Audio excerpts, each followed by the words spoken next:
Aumentan los embarazos en adolescentes en Chiquimula al alcanzar este año cerca de 680 casos, lo cual ha despertado una alerta en las autoridades de salud reproductiva. Diputados que investigan construcción de un edificio del Ministerio Público piden cerrar dicho inmueble al considerar que no cuenta con aspectos básicos.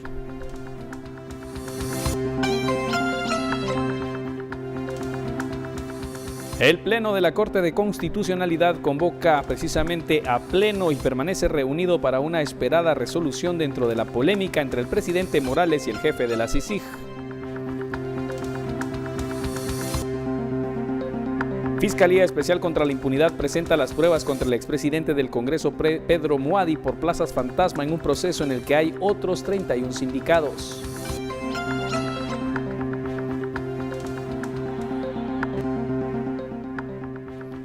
Y a nivel internacional, un experimentado abogado penal estadounidense, Jeffrey Lichman, retorna al equipo que defiende al narcotraficante mexicano Joaquín El Chapo Guzmán.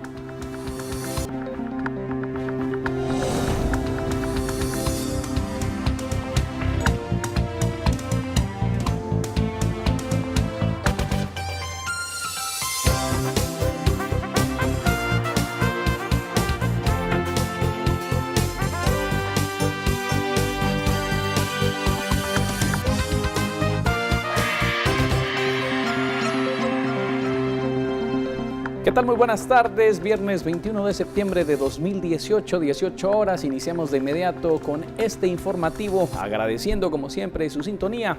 Le pondremos al tanto de lo que está ocurriendo precisamente en nuestro país y lo hacemos iniciando en el departamento de Chiquimula, donde los embarazos en adolescentes en ese lugar ha ido en incremento. Las cifras, según el área de salud, indican que en lo que va del año se han registrado más de 680 casos, lo cual ha despertado una alerta en las autoridades de salud reproductiva.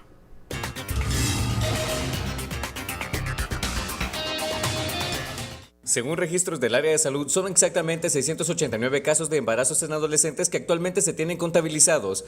Las jóvenes madres comprenden edades de entre 10 y 19 años y muchos de estos embarazos son productos de violaciones que no han sido denunciadas, indicaron las autoridades. Durante 2017 se contabilizaron un total de 652 casos, lo cual deja en evidencia un rápido crecimiento en poco más de medio año, por lo que la cifra del año anterior sería fácilmente superada. Expertos consideran que la falta de uso de métodos anticonceptivos es la principal causa. Los padres de familia están perdiendo de vista ese papel orientador que prácticamente es el que forma en temas de educación integral en sexualidad a los jóvenes y los adolescentes, y se lo están dejando a la escuela, se lo están dejando a las instituciones, se lo están dejando incluso hasta a las personas que están fuera del núcleo familiar y que pueden hasta pertenecer a una institución y darle una información adecuada. El municipio en el que más casos se han registrado ha sido Camotán con 160, mientras que Chiquimula tiene un total de 131. La falta de charlas sobre este tema dentro de la familia es uno de los factores que influyen en embarazos en adolescentes, según el área de salud. Por ello, actualmente aseguran haber intensificado las campañas informativas en centros educativos, centros de salud y comunidades rurales para prevenir que más casos de esta índole continúen aumentando. En cámaras, José Boya. Por una Guatemala en paz, reportó desde Chiquimula, Mario Morales. Y el Grupo de Apoyo Mutuo GAM presentó un informe sobre el número por mes de secuestros que han sido denunciados ante las autoridades de seguridad. Los secuestros, lamentablemente, continúan siendo coordinados muchas veces desde las prisiones, donde se ordena y luego con otras personas asociadas se ejecuta precisamente el secuestro. La cifra es preocupante, afirman en por lo menos 8 años se han registrado 480 de estos casos. Tanto en la capital como en el interior de la República se registran estos lamentables incidentes.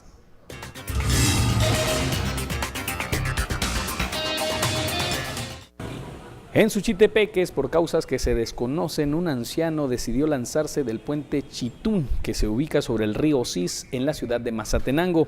Según curiosos, vieron cuando la persona de la tercera edad se paró a la orilla del barandal y de repente ya no lo observaron, por lo que corrieron y se dieron cuenta que había caído unos 50 metros de altura.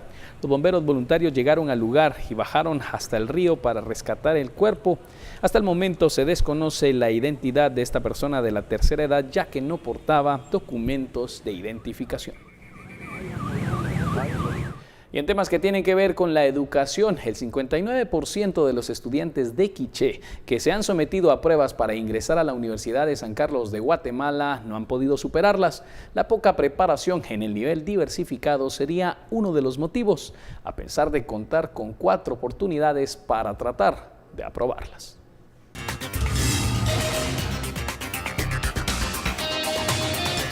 De 765 estudiantes del nivel medio que se han sometido a las pruebas básicas para ingresar a la Universidad de San Carlos en Quiché, solo 321 han logrado avanzar para someterse a las pruebas específicas, constituyendo el 41% del total de estudiantes examinados. En términos generales, es el mayor porcentaje de insatisfactorios en ambas pruebas. Las pruebas de conocimientos básicos son 5, matemática, biología, física, lenguaje y química. Tanto en la primera como en la segunda oportunidad, el mayor porcentaje del total de estudiantes que se evalúan en cada una de las asignaturas sale insatisfactorio. Matemática, física y química son las materias que son necesarias aprobarlas para ingresar a las carreras de medicina, ingeniería y arquitectura. Aquí de 95 estudiantes que se examinaron, solo 16 lo lograron. La mala preparación en el nivel diversificado, no poner atención a las instrucciones y poca inducción de la USAC en los estudiantes serían las causas. El tipo de prueba que se hace, quizás la forma en que está diseñada la evaluación, quizá el estudiante no esté acostumbrado a este tipo de pruebas. Y entonces ahí ocurre un poquito que pueda tender a perder. Por una Guatemala en paz, Héctor Cordero. Y una comisión de diputados calificó como un cascarón el edificio adquirido por el Ministerio Público por carecer de aspectos básicos. Creen que hubo sobrevaloración del inmueble por parte de la administración de la exfiscal Telma Aldana. Diputados de la Comisión Especial visitaron el edificio comprado por el Ministerio Público a 35 millones de quetzales. Según los congresistas, al inmueble le hace falta planta eléctrica, conexiones eléctricas, inodoros, pilas, chorros, entre otros aspectos. Mi conclusión como presidente de esta comisión es que el Ministerio Público compró un edificio de 35 millones de quetzales que era un cascarón. La diputada Elia Bach pidió que no se le haga más modificaciones ni arreglos al edificio hasta que se evalúe y se compruebe si hubo sobrevaloración, mientras que Aldames dijo que era un monumento a la corrupción de Telma Aldana. Podemos cerrar el edificio y no permitir que sigan haciendo el trabajo que están haciendo hasta que no termine esta comisión la fiscalización que se está haciendo. Yo denomino a este edificio el monumento a la corrupción de la señora exfiscal Telma Aldana. Y ocasionalmente coincide con que es un triángulo, el triángulo de la impunidad, de la corrupción y del abuso de poder. Otra de las anomalías detectadas por la comisión es que el representante legal de la empresa que vendió el edificio es un joven de 24 años que tiene a su nombre 60 empresas más. Por una Guatemala en paz, Dulce Rivera y Juan Carlos Pérez. Y sobre este tema, el Ministerio Público informó que el edificio adquirido en la zona 5 de la capital aún no está ocupado debido a que la fiscal general María Consuelo Porras solicitó a Contraloría General de Cuentas un dictamen que permita determinar la habitabilidad del inmueble, por lo que las actuales autoridades del Ministerio Público están a la espera de dicho dictamen solicitado para proceder sobre este edificio.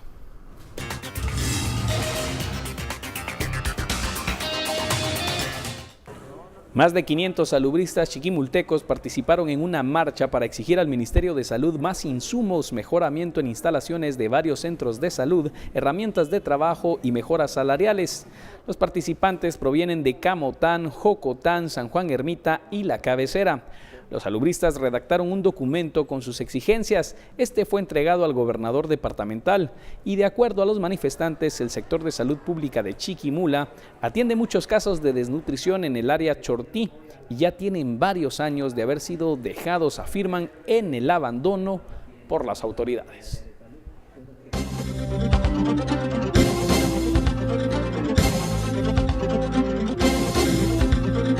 18:09, enlazamos con nuestro compañero Alberto Cardona. A raíz de múltiples denuncias de asaltos a comercios y a visitantes de sectores de la zona 4, se realiza esta tarde un monitoreo para conocer qué es lo que está ocurriendo en este lugar. Alberto Cardona se encuentra precisamente en esta área y nos tiene el informe a continuación. Alberto, ¿quiénes están a cargo de este monitoreo en tema de seguridad? Adelante.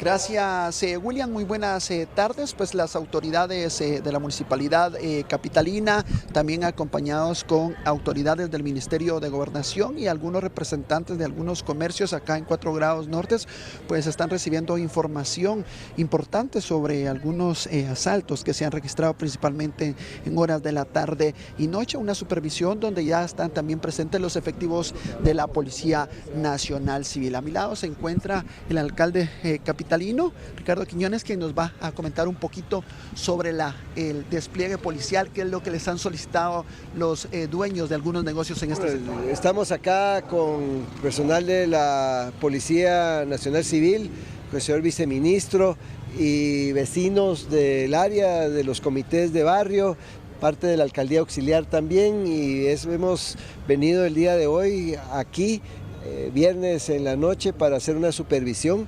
Hemos identificado que han habido algunas actividades que han puesto en peligro a los vecinos, actividades también donde se han tenido asaltos en algunos comercios. Esto obviamente ha causado una preocupación muy grande de parte de la municipalidad de cara a las mismas preocupaciones de los vecinos, y el esfuerzo y el trabajo que estamos haciendo el día de hoy es venir con una fuerza de tarea de la policía encabezada por el viceministro para hacer ya a partir de hoy un plan y un esfuerzo para reducir estos atracos y asaltos que se han tenido esporádicamente, pero que de alguna manera estamos a tiempo de poder detenerlos. Alcalde, dentro de la información que han recibido, ¿son bandas que operan en el sector o son pequeños grupos que se dedican al robo de vehículos o asaltan a las personas que se trasladan en los diferentes comercios? Mire, por el momento han sido asaltos esporádicos que se han tenido. No queremos tampoco alarmar a nadie, esto es preventivo y es una manera de tener una reacción inmediata. El área de 4 grados norte es un esfuerzo importante donde hay inversión también de construcción. Hay varios edificios en este momento que se están desarrollando en el área.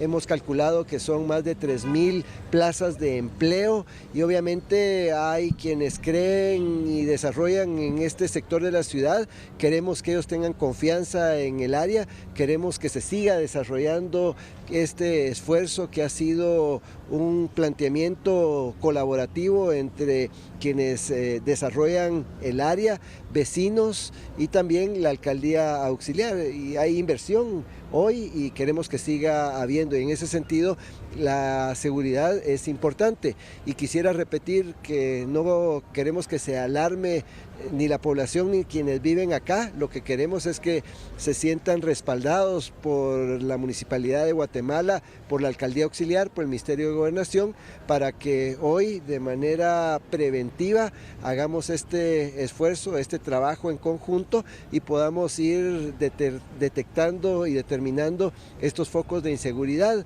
que al día y al momento no tenemos los elementos suficientes para poder determinar si es pues una banda o si son asaltantes de los que de a pie, pero el hecho es que estamos acá reunidos trabajando en equipo, en conjunto, con el propósito de darle mejor seguridad y mejor calidad de vida a los vecinos y que quienes vienen a visitar este sector de la ciudad se sientan también tranquilos. Gracias, alcalde, muy amable. Bueno, han escuchado algunas de las declaraciones del alcalde capitalino, que ya ha iniciado con las autoridades del Ministerio de Gobernación y Policía Nacional Civil en estos precisos momentos a hacer la supervisión en los distintos negocios. Se ha informado por parte de algunos comerciantes que sí son bandas que se están dedicando a asaltar a personas que se trasladan principalmente a pie al momento que salen de algunos bares y restaurantes en este sector. Nosotros vamos a seguir caminando con Luis Che en cámara y les estaremos ampliando esta información, les estaremos dando algunos detalles y cifras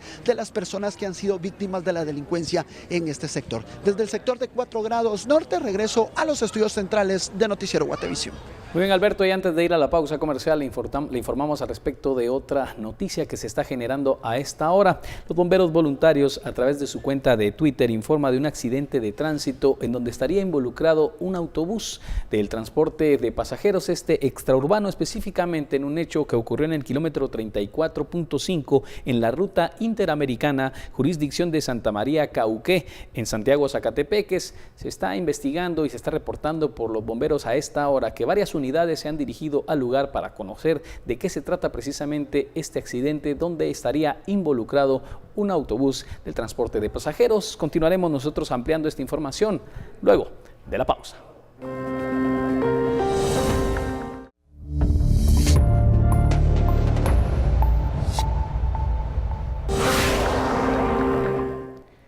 Después de 2 días que la Corte de Constitucionalidad ordenara al presidente Morales y funcionarios que el comisionado Iván Velázquez debería ingresar a Guatemala, el Ejecutivo ha indicado que hasta este día no ha recibido la resolución de la Corte. La magistrada presidenta Dina Ochoa no ha entregado su voto razonado, lo cual es uno de los votos disidentes en contra de 5 que ampliaron la resolución, señalando que el comisionado Iván Velázquez debe poder ingresar a Guatemala y que el Ejecutivo debe permitírselo. Sin la notificación, el Ejecutivo no está obligado a ejecutar la orden de permitir el ingreso a Velázquez, quien ya fue confirmado como jefe de la CICIG por Naciones Unidas. Y derivado a que pasan más de 35 horas sin que se notifique la aclaración de la Corte de Constitucionalidad en la que especifica que debe permitirse el ingreso al país del comisionado Iván Velázquez, el Procurador de los Derechos Humanos Jordán Rodas se apersonó como tercero interesado. Indicó que fue atendido por la secretaria adjunta, que le informó que el magistrado Neftalí Aldana entregó su voto razonado anoche. Sin embargo, sería hoy, en el transcurso de la noche, que se entregue el voto razonado de la magistrada presidenta Dina Ochoa. No se tenga certeza legal de qué fue lo que resolvió, aunque en este caso es de conocimiento público lo que resolvió la Honorable Corte de Constitucionalidad, diciendo que era el comisionado Iván Velázquez Gómez el quien no tenía ninguna limitante para ingresar al país, porque habían muchas tergiversaciones quizás de mala fe o perversas, como diciendo que no era comisionado, que no, eso quedó suficientemente claro por la decisión de la Corte y que es lo que ahora se tiene que plasmar por medio de la notificación correspondiente. Y abogados divergen sobre el retraso del voto razonado de la magistrada presidente Dina Ochoa y sobre todo de si este podría ser malicioso en el amparo que permite al comisionado Iván Velázquez ingresar a Guatemala. Sin embargo, en un punto estuvieron de acuerdo. A continuación, vemos por qué. Para el director del Instituto de Estudios Comparados en Ciencias Penales, Elvin Díaz, considera que la presidenta de la alta corte del país se demorara en entregar el voto razonado en la aclaración del amparo que permite el ingreso a Iván Velázquez a Guatemala, lo catalogó como malicioso. Solo deja pensar de que ya es un retardo con mala fe. Entendemos de que existen 2 votos razonados. Esto atenta bastante contra una disposición que está en la misma ley de amparo, que parte de los principios y actuaciones en que se debe guiar, digamos, la Corte, es que el artículo 5 dispone que toda notificación de una resolución se debe dar al día siguiente. Por su parte, el abogado Rodrigo de la Peña indicó que no lo ve malicioso, pero sí responsable. Hoy por hoy no estén, y es lo que claramente han dicho. De hecho, hasta ayer estaba el anterior voto razonado disidente. Contraviene lo que establece la legislación, es mi modo de ver. El abogado Alfonso Carrillo, interponente del amparo, presentó otra acción que indica que al no existir voto disidente en ese momento de la resolución, el voto se considera en el mismo sentido que la mayoría. De la Peña no concuerda con dicha postura, pero ve que es frecuente la manera de notificar de la Corte. Algunos miembros del gremio de abogados lo comentamos, a veces se emprende broma que las notificaciones llegan un viernes a las 4 de la tarde cuando el plazo vence el domingo a las 3 de la tarde, ¿no? Los 3 abogados consideraron que el voto razonado tuvo que estar el mismo día que se resolvió. Por una Guatemala en paz, Verónica Orantes y Silvia López. Mientras tanto, algunos sectores le podrían estar diciendo al presidente Morales que no acate la resolución de la Corte de Constitucionalidad y que retire a Guatemala de las Naciones Unidas. Algunos analistas creen que esto sería un grave retroceso para el país. La CC amplió su resolución y ordenó que el Ejecutivo permita el ingreso del país a Iván Velázquez. A criterio de algunos diputados, esta es una orden ilegal que Jimmy Morales no debería acatar. No todo lo que dice la Corte hay que cumplirlo. ¿Qué tal si le ordenan a un policía matar a un manifestante? Eso no lo tiene que cumplir. De la misma manera no hay que cumplir órdenes manifiestamente ilegales. A esto se suma el pensamiento de algunos grupos que creen que Guatemala debe abandonar la Organización de las Naciones Unidas para mantener la soberanía del país. Yo creo que si Naciones Unidas al final de cuentas está causando un problema más que una solución, ¿por qué no separarse de este grupo y salirse? Yo no veo ningún problema en eso, por lo cual no me extrañaría si en determinado momento se pudiera, en determinado momento el Consejo Nacional de Seguridad pudiera brindar esa asesoría al presidente también para que pudiéramos salir de este órgano de intromisión internacional. Pero a criterio de analistas políticos, esto sería grave para el país porque se podría enfrentar a un aislamiento. El gobierno de Guatemala está diciendo claramente que quiere actuar en un escenario absolutamente solo y la soledad para un país que en estas condiciones políticas, sociales y económicas sería absolutamente trágico, y por supuesto que eso sí nos encaminaría totalmente a lo que hoy ya es Venezuela, lo que hoy es Nicaragua, digamos que se han decantado por creer que tienen todos los recursos del mundo para poder aislarse de ese escenario, pero Guatemala no se puede dar, digamos, ni siquiera esos lujos, sino no estamos en condiciones de hacerlo. Los próximos días serán determinantes en estos aspectos. Falta que la Corte de Constitucionalidad notifique al Ejecutivo y que el gobierno tome una postura. Además, por la participación que tendrá Jimmy Morales en su intervención en la Asamblea de la ONU. Por una Guatemala en paz, Dulce Rivera y Juan Carlos Pérez. Y este domingo el presidente Morales viajará a Estados Unidos, donde participará en la Asamblea General de Naciones Unidas. Según la canciller Sandra Jovel, la corrupción será uno de los temas a tocar. El presidente Jimmy Morales viajará a Nueva York el próximo domingo para participar del 73 periodo de sesiones de la Organización de Naciones Unidas, en la cual el combate a la corrupción es uno de los temas que abordará en su discurso. La canciller Sandra Jovel dijo a la agencia guatemalteca de noticias, la cual pertenece al gobierno, que entre los temas que tratará el mandatario está la lucha contra la corrupción y la transparencia. Sin embargo, la Secretaría de Comunicación Social de la Presidencia no confirmó cuál será el discurso del mandatario en la Asamblea General de la ONU, mientras se conoce que quienes acompañarán al mandatario en dicho viaje se encuentra la canciller Sandra Jovel, el subsecretario privado y el secretario de Inteligencia. Por una Guatemala en paz, David Sanchinelli y Emilio Artiga. Y otro de los temas por los cuales Guatemala debe continuar indagando es el tema de los niños separados de sus padres y que se mantienen preventivamente en centros en Estados Unidos. Precisamente este tema es el que trata nuestro editor Haroldo Sánchez en el editorial Entre Líneas.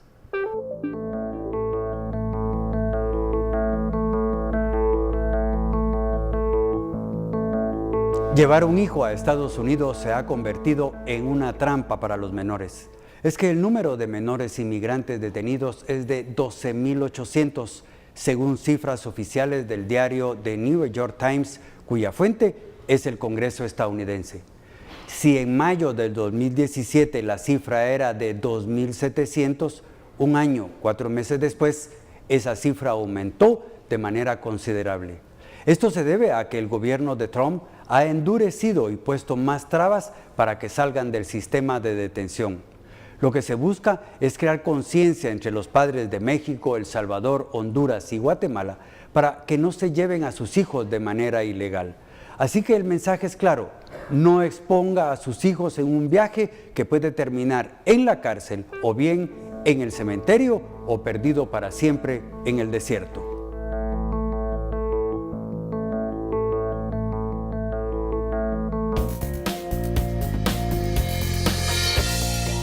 Continuamos con más noticias y un experimentado abogado penal estadounidense, Jeffrey Lichman, retornó al equipo que defiende al narcotraficante mexicano Joaquín El Chapo Guzmán, aunque su rol será limitado porque representó o representa a 4 potenciales testigos del juicio contra el ex jefe del cártel de Sinaloa. El abogado estadounidense Jeffrey Lichman volvió al equipo que defiende al narcotraficante mexicano Joaquín El Chapo Guzmán.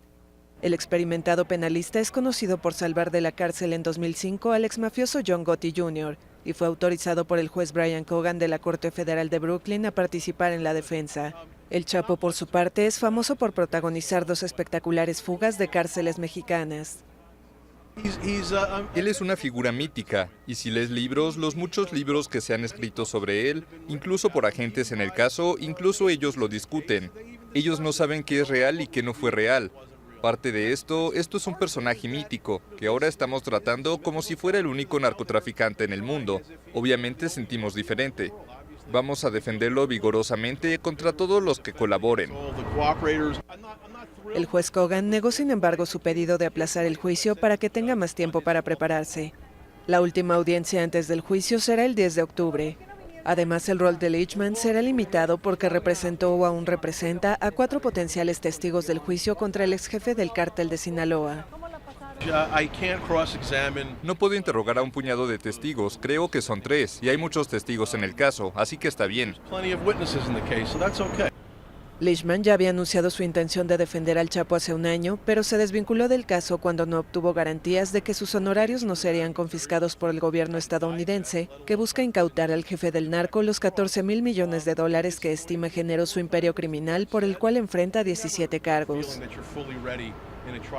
Y les informamos antes de la pausa comercial sobre un accidente de tránsito que se ha generado a esta hora, específicamente en el kilómetro 34.5 en jurisdicción de Santa María Cauqué, en Santiago Zacatepeques. Un autobús de pasajeros ha volcado precisamente en la cinta asfáltica. Las imágenes que observamos son del Cuerpo de Bomberos Municipales Departamentales, también transmitidas a través de las redes sociales por Cecilio Chacach.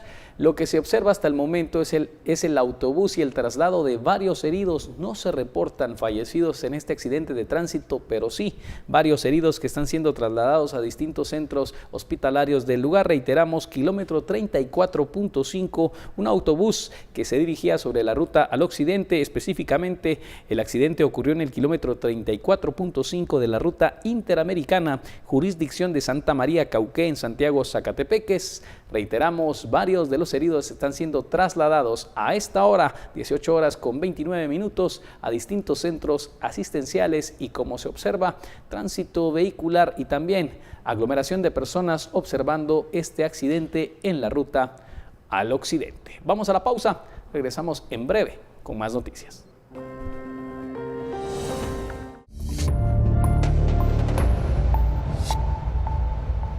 Y prevenir la violencia y el delito contra mujeres, niñez y adolescencia es el objetivo del programa que impulsa la instancia coordinadora de la modernización del sector justicia y el Centro para la Acción Legal en Derechos Humanos, con el apoyo de la Unión Europea y la cooperación española.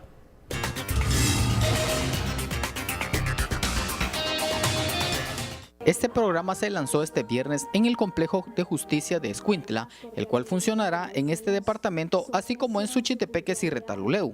El programa tiene como objetivo en estos 3 departamentos apoyar en Guatemala a reducir la violencia en contra de la mujer, niñez y adolescencia. Todo el sector justicia en su complejidad, en las diferentes instituciones, ayudarlas a fortalecer su presencia en los departamentos donde hay unos índices lamentablemente no muy positivos.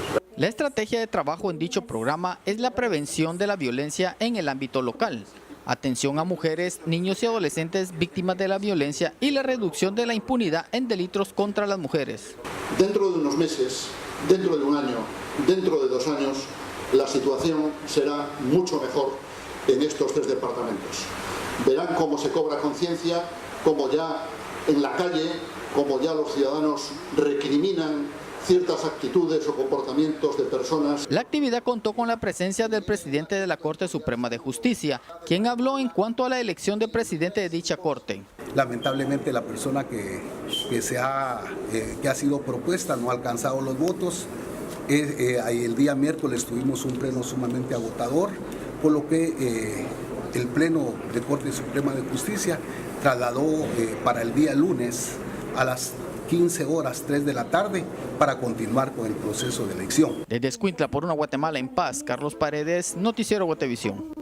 Y la Fiscalía Especial contra la Impunidad ofreció las pruebas que serán presentadas en el debate por el caso de supuestas plazas fantasma, donde se señala al excongresista y expresidente del Legislativo Pedro Moadi. En total suman 31 los indicados y la mayoría se encuentran en libertad condicional. El fiscal Luis Mejía ofreció ante el juzgado 11º de sentencia 78 pruebas documentales, 47 pruebas materiales, un perito y 3 testigos. El juez José Eduardo Cojulum tendrá que analizarlas y resolver si serán aceptadas o no para el juicio. El defensor de Pedro Moadi se opuso a la forma que pretende el Ministerio Público, que debe admitirse al único perito y un testigo técnico. Al citar ejemplos, fue interrumpido por el juez, considerando que sus relatos deben ser expuestos cuando se esté en desarrollo del debate. No continúe, pero respéteme, porque cuando usted habla yo no le interrumpo, entonces solo respéteme en el momento que estoy hablando, porque distrae mi atención. Bueno, siguiente. De acuerdo, pero no me hagan gestos tampoco de... No, si no estoy haciendo gestos, estoy viendo... Continúe. Para abajo, señor juez, no lo estoy viendo a usted. La investigación determinó que la empresa, propiedad del exdiputado Pedro Moadi, tenía firma registrada en 30 cuentas a nombre de trabajadores del Legislativo. Los empleados devengaban salarios desde 7,000 hasta 20,000 quetzales. Sin embargo, este personal no acudía a trabajar al Legislativo. Por una Guatemala en paz, Suseli Contreras y Noé Medina. Y en nuestro segmento tecnológico, con la finalidad de suplir la penuria de los médicos en China, algunas empresas apuestan por las máquinas que, gracias a la inteligencia artificial y a los macrodatos, interpretan la frecuencia cardíaca y las radiografías. Lo último en tecnología es presentado por GTC App de GIT Continental. La inteligencia artificial es la ciencia que tiene por objetivo reproducir los procesos humanos, como el aprendizaje y la toma de decisiones, a través de máquinas o computadoras. Los avances tecnológicos recientes, por ejemplo, los algoritmos inteligentes que deciden de manera autónoma qué acciones tomar para alcanzar su objetivo, han visto dar grandes pasos a la inteligencia artificial, cada vez más presente en nuestra vida cotidiana. Los teléfonos inteligentes son cada vez mejores. Los asistentes cibernéticos pueden encontrar información en un abrir y cerrar de ojos. Y los vehículos autónomos podrían aumentar pronto la seguridad vial, eliminando potencialmente el riesgo de error humano. La inteligencia artificial ofrece la promesa de un mundo altamente eficiente en el que los robots cuidan a nuestros enfermos, llenan nuestros refrigeradores, planifican nuestras vacaciones y realizan trabajos peligrosos para los humanos. Los videojuegos han demostrado que una máquina puede ejecutar ciertas tareas intelectuales mejor que los seres humanos. Programas de ajedrez y del juego Go han logrado vencer a jugadores profesionales. En medicina, el software ya puede diagnosticar enfermedades tan eficientemente como un médico de verdad. Pero lo que preocupa a economistas y políticos es cómo adaptar el lugar de trabajo a esta cuarta revolución industrial. Millones de puestos de trabajo podrían verse amenazados cuando los robots sean capaces de hacer casi todo lo que hacen los humanos. Para los tecnopesimistas, estos superordenadores constituirían una amenaza para la humanidad en ausencia de cualquier control. Sin embargo, mientras que los robots y los droides pronto podrían dar el salto de la ciencia ficción a la realidad, la superinteligencia, donde la tecnología puede igualar o superar al cerebro humano, sigue estando lejos. Se necesita hacer mucho más para dotar a los robots de inteligencia social, permitiéndoles así comprender las sutilezas de las decisiones cotidianas. Lo último en tecnología fue presentado por GTC App de GIT Continental.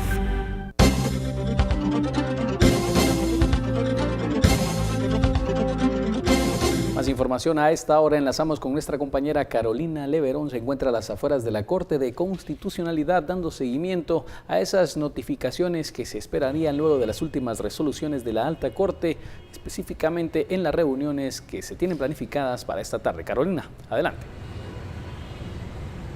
Buenas tardes, William. Y precisamente esta tarde fueron notificadas las partes en el caso de la resolución de ampliación y aclaración que esta Corte emitió el pasado miércoles, en la que le solicita al presidente Jimmy Morales y a sus funcionarios abstenerse de evitar impedir el ingreso al país del comisionado de la CICIG, Iván Velázquez, un recurso de aclaración y ampliación presentado por el abogado Alfonso Carrillo, que es notificado más de después de las 24 horas que establece la ley de amparo, que deben hacerse las notificaciones a las partes. Algunos señalaban que existía cierto retraso malicioso en este proceso, y es que los magistrados que votaron disidentes en esta resolución, la presidenta Dina Ochoa y el magistrado Neftalí Aldana, aún al parecer habían redactado los votos razonados, y esa era la razón por la cual no habían sido notificados. No obstante, el vocero de la Corte confirma que ya fueron notificadas las partes, el abogado Alfonso Carrillo, así como el presidente Jimmy Morales. Cabe resaltar que esta misma tarde, luego de que se conoce esta notificación, el Pleno de Magistrados de la Corte están en este momento sesionando, reunidos sobre los planteamientos pendientes en el caso del ingreso al país del comisionado de la CICIG, Iván Velázquez. Dos recursos que estaban pendientes, uno de ampliación presentado por el movimiento Acción Ciudadana y un recurso de debida ejecutoria presentado por el Procurador de los Derechos Humanos en esta semana. El recurso de la debida ejecutoria también buscaba que se certificara lo conducente al presidente Jimmy Morales, a su ministro de Gobernación Enrique Degenjar, a la canciller Sandra Jovel y a otros funcionarios de migración, esto por haber incumplido la orden que emitió esta Corte en el amparo provisional del pasado domingo. Estamos pendientes entonces de que se realice esta sesión y saber cuáles serán los detalles al concluirlo. Recordemos que en el Ministerio Público, la fiscal general dijo que el Ministerio Público podría actuar en el caso la Corte de Constitucionalidad dijera que existiera una desobediencia de parte de las autoridades para iniciar una investigación, y también en el recurso presentado por el Procurador de los Derechos Humanos se buscaba que se retirara del cargo al ministro de Gobernación y a la canciller Sandra Jovel por incumplir esta orden, en declaraciones dadas en conferencias de prensa en las que insistieron en que no estarían acatando la orden de la máxima Corte. Nosotros estaremos pendientes de lo que transcurra en esta sesión de la Corte de Constitucionalidad, del Pleno de Magistrados, que se encuentran en este momento reunidos. Regreso contigo, William. Estaremos ampliando esta información, Carolina. El conflicto entre el gobierno de Guatemala y la decisión de permitir o no el reingreso a Guatemala del comisionado Iván Velázquez lo estaremos ampliando en la emisión de Noticiero Guatevisión de las 21 horas. También, antes del corte, ampliamos lo del accidente de tránsito que ocurrió precisamente en el kilómetro 34.5 de la ruta al occidente. Por lo menos a 25 ha sido el número de heridos que han sido trasladados a los hospitales de Chimaltenango y de la antigua Guatemala, también al Seguro Social de este accidente de tránsito que ocurre a la altura de Santa María Cauqué, en Santiago, Zacatepeques.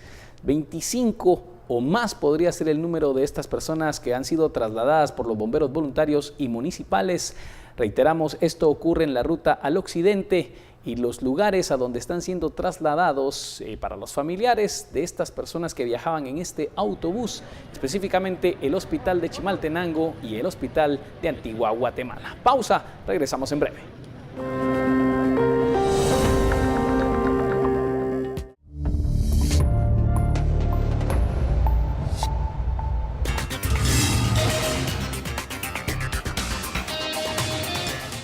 En Suchitepeques, estudiantes de la carrera de profesorado de enseñanza media en Ciencias Naturales del Centro Universitario del Suroccidente organizaron talleres enfocados a cuidar el medio ambiente.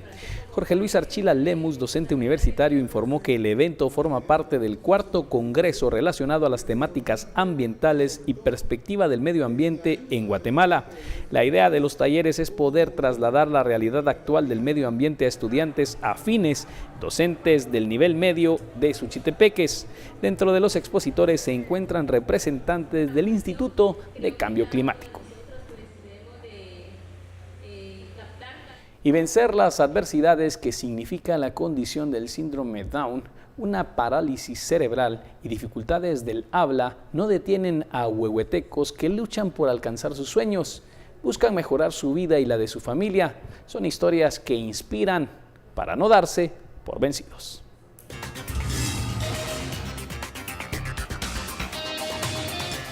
Estudiar en la universidad y ayudar a su familia es el sueño de Lisbeth. Junto a su mamá viajan de Chiantla a Huehuetenango para estudiar. Digo a mis otros hijos, tenemos que tener el ejemplo de su hermana, porque ella, a pesar de que está en una silla de ruedas, de que no escucha, de que no habla como todos nosotros, ella es feliz. Ella es completamente feliz. Y ella es la que, francamente, ella es la que toma las decisiones en la casa de los fines de semana. Doña Aura no puede ocultar lo difícil que ha sido para su familia contar con Anthony, con quien a diario ganan batallas. Los hijos van a la escuela y Anthony no va a tener esa oportunidad. Entonces sí fue un poquito, pero la esperanza de que él se desarrolle en la sociedad. Tener dos niños, uno con baja visión y otro con autismo, es el motor que impulsa su vida. Gente también lo hace por no tener conocimiento. A veces la gente no es culpable de discriminar, sino porque no tienen mucha información sobre los niños y todo, y eso mismo hace que ellos discriminen. Vencer los obstáculos es posible para alcanzar los sueños, asegura Stephanie Rivas, quien pese a no poder hablar, se graduó y ahora es maestra. Porque su hermano y su mamá tuvieron la idea de que su hermano la pudiera acompañar para que ella pudiera aprender. Su sueño es ser maestra de lenguaje de señas. Infundal les han abierto las puertas y la educación especial ha cambiado su vida. El esfuerzo conjunto permite tener mejoras. Por una Guatemala en paz, con imágenes de Heidi Samayoa, Mike Castillo, Noticiero Guatevisión. ¿Y se puede vivir sin ansiedad o llegar a controlarla? El causante de esto es una alteración del sistema nervioso.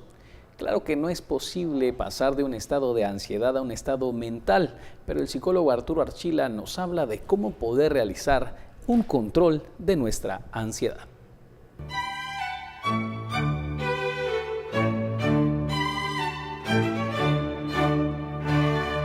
Vivir sin ansiedad no es posible, puesto que la ansiedad es un mecanismo importante del sistema nervioso.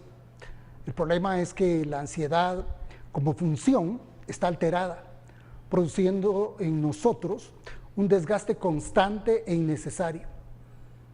¿Es posible vivir con el mínimo de ansiedad? ¿Es posible trasladarse de un estado de ansiedad a otro estado mental de quietud y serenidad?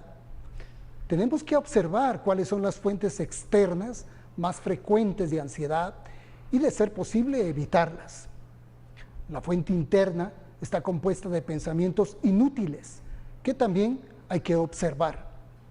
Por otro lado, hay que considerar con seriedad aquellas fuentes de energía que ayudan a disminuir el umbral de ansiedad. Aprender a descansar profundamente, recuperar el buen sueño, el de 8 horas, buscar más el silencio que el bullicio y, ante todo, aprender a relacionarnos con todos de manera adecuada, respetuosa, honesta y compasiva. El pensamiento inútil y repetitivo es el mejor aliado que tiene la ansiedad. El pensamiento debe ser observado en percepción unitaria, sin ninguna pretensión de oprimir o controlar. En la totalidad de la observación, descubriremos que el pensamiento y el observador son lo mismo y que es la separación el origen del conflicto.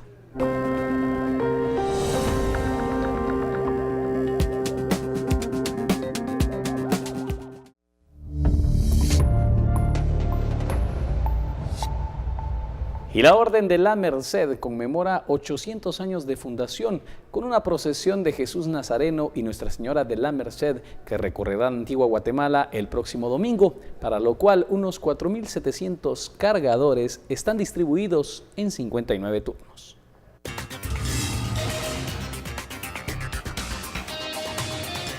La conmemoración de los 800 años de fundación de la Orden de la Merced por San Pedro Nolasco tiene como actividad principal el cortejo procesional con el Nazareno de los Antigüeños de las 8 a las 19 horas del próximo domingo. Se está conmemorando el 800 aniversario de fundación de la Orden de la Merced. Es un momento importante para esta comunidad de la antigua Guatemala porque precisamente el día 23 de septiembre estaremos realizando el cortejo procesional de la Virgen de la Merced, acompañada en esta oportunidad de la imagen nazarena, el Nazareno de los Antigüeños. El fundador de la Orden Mercedaria se inspiró en la figura de Cristo Redentor y el auxilio de la Virgen María. La Orden, desde que se fundó, siempre ha estado al servicio de los más necesitados, especialmente los cautivos. Cuando se llega a América, se llega también con esa misión de evangelizar estos nuevos continentes. Recordemos que la historia nos señala que ya desde la primera expedición de Colón, los mercedarios vienen porque es una orden muy cercana a los reyes católicos. La imagen de Jesús Nazareno de la Merced tuvo su origen en el templo de San Jerónimo, donde se fundó su primera cofradía. Luego pasó a la parroquia de San Sebastián y, con el traslado de la ciudad, después del terremoto de 1773, se estableció en el templo mercedario. Una imagen mercedaria desde sus orígenes, porque originalmente fue venerado en la capilla de su advocación en el templo del barrio de San Jerónimo, que era atendido por los frailes mercenarios allá a mediados del siglo XVII. La municipalidad habilitará 3 parqueos y advierte a los visitantes de no estacionarse en la vía procesional. Por una Guatemala en paz, Julio Sicán. Y antes de despedirnos, actualizamos información respecto al accidente de tránsito que ocurrió en el kilómetro 34.5 de la ruta interamericana. Los cuerpos de socorro reportan que el número de heridos ascendió a 35 y han sido trasladados a centros hospitalarios de Chimaltenango y la antigua Guatemala. Mientras se realizaba el traslado de los heridos, se cerró por completo la ruta al occidente, kilómetro 34.5, y ahora el tránsito está siendo regulado en ambas vías por Provial. Con esta información nosotros nos despedimos, le pondremos al tanto a las 9 de la noche. Gracias por sintonizarnos.